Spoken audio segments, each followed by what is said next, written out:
L'idée de cet ouvrage, c'était de faire un compendium ou un ensemble de cours des enseignants de l'EMLV sous forme de texte et de ainsi faciliter l'accès à ces cours aux étudiants de notre école et d'autres écoles de commerce.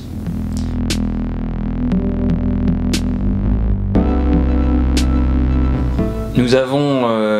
noté, et c'est l'une des motivations de ce projet, que souvent les écoles de commerce et de management cherchent à former des cadres et des managers polyvalents, mais qu'à l'intérieur des équipes pédagogiques, souvent ces équipes se parlent peu entre elles, les matières, les disciplines se parlent peu entre elles, et nous avons donc voulu, dans un esprit d'équipe collectif entre les enseignants-chercheurs, mais aussi pour envoyer un message fort à nos étudiants, concevoir un ouvrage collectif dans lequel ils puissent retrouver finalement les différentes disciplines, les différents champs qui leur sont enseignés. Bref, un ouvrage dans lequel les enseignants-chercheurs, leurs professeurs mettent l'accent, font un petit focus, une petite actualité, mais de façon commune, partagée sur leurs disciplines respectives.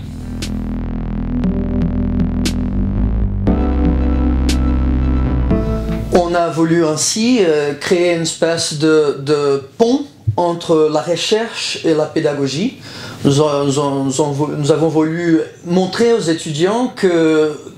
les thèmes de recherche des professeurs sont les stages sur lesquels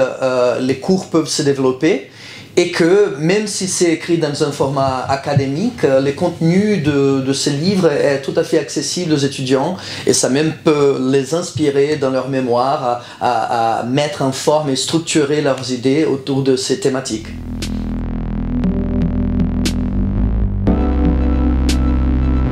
Donc cet ouvrage, l'entreprise et son environnement, au final, couvre des thèmes